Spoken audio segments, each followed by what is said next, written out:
Yeah, what's good YouTube? It's your boy Only One KDB and I'm back with another video. On today's video we got John Cena's underwhelming WrestleMania career. Now if you're new to the channel, make sure you like, share, and subscribe. Hit that post notification bell so you can get notified when I drop another banger. Make sure y'all hit that subscribe button for your boy. We on the road to 2K. Shout out Wrestling Ifs. We about to get to the video. Let's get it. A few days ago I made a video on WrestleMania 29, which was main evented by the infamous Miz vs John Cena match, and lately there had been a lot of talk about how Roman Reigns is about to main event his 8th WrestleMania, tying Hogan for the record, and from the video to the record itself, it really got me thinking about John Cena's WrestleMania career, and honestly, how underwhelming it is. As you guys know, Cena is my favorite wrestler of all time, and he was the face of the company for a solid 9 to 10 years, and hey, I know what you're thinking, how the hell could Cena, the man who was shoved down our throats for over a decade, have an underwhelming WrestleMania career? Which on the surface, I understand. The man did walk out a Mania World Champion 6 times between 05 and 2013, I get that, but I can't help but feel that there was something missing. Cena has only main evented 5 WrestleManias, and for one of the biggest stars in the company's history, that seems a bit low, and there were just so many missed opportunities and disappointments in the grand scheme of things. So let's take a look at his resume and see what really went down. Let's begin all the way back in 05 at WrestleMania 21. This was Cena's second WrestleMania match and was the night he became WWE champion for the first time after beating Donald Trump. I mean 2005 JBL. This wasn't the main event and it didn't need to be the main event, and the match wasn't anything special either. In all honesty, it was a pretty cold match, but regardless, the point of this match was to make Cena champion at Mania, and that's exactly what happened. Cena officially arrived in the main event scene, walked out champion, and off to the race as we go. WrestleMania 22 and 06 the next year, this was Cena's first WrestleMania main event, and from the entrance to the crowd hating his guts to making Triple H tap out in the ring, this was definitely something. That man got a machine. Hold the fuck on. Did he just have a machine gun in his hand? Hating his guts to making Triple H tap out in the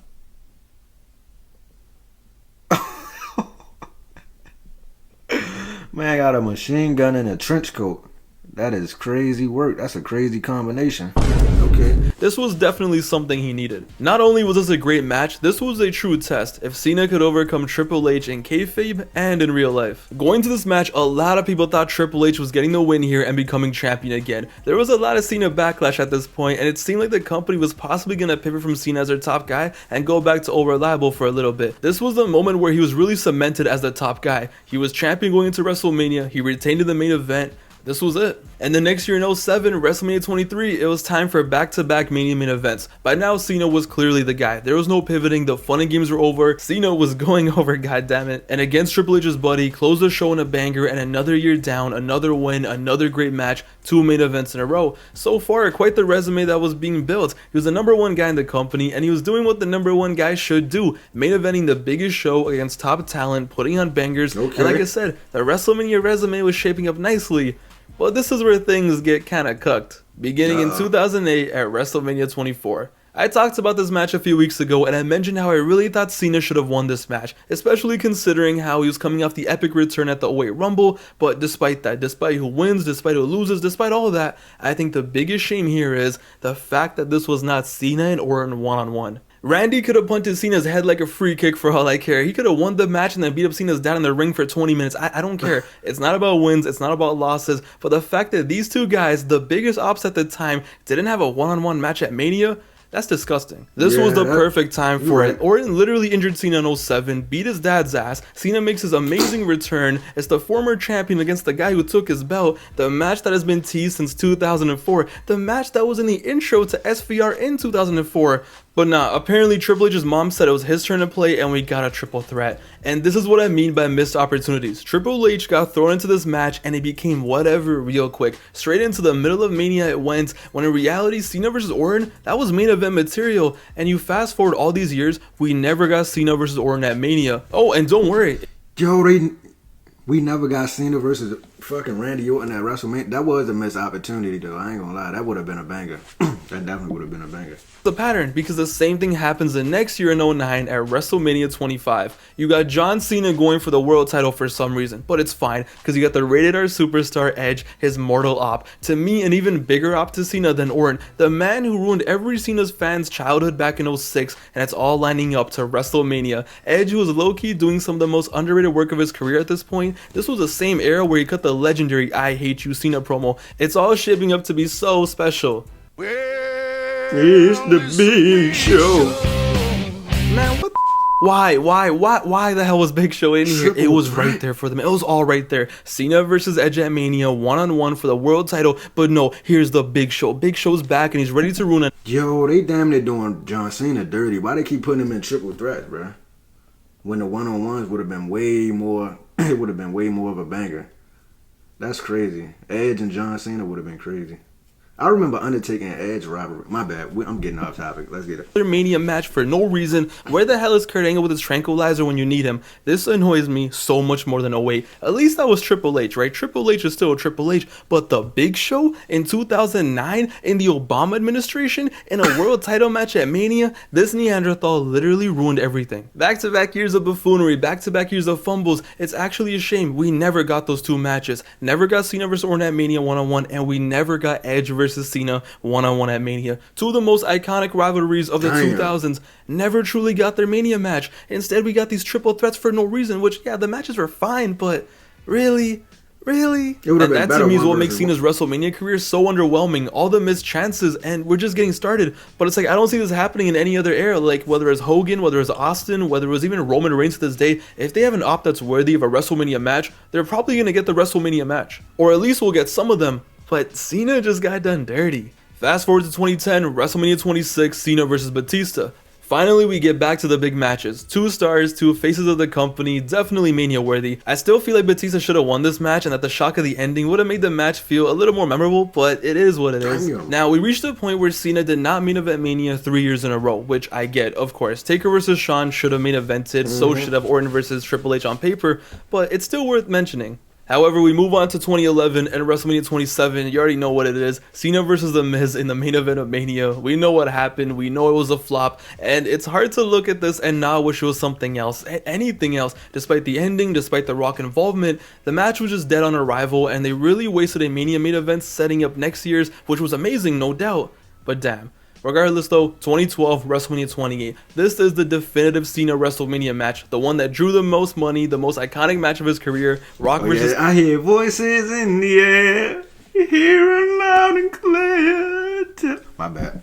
Once in a lifetime. And this was what was missing for so long. Cena was finally back in the main event of Mania against a huge star after years of missed opportunities, and whatever WrestleMania 27 was, this was the peak, this was the moment that will live on forever. But the sad part is, the next year after this was already the end.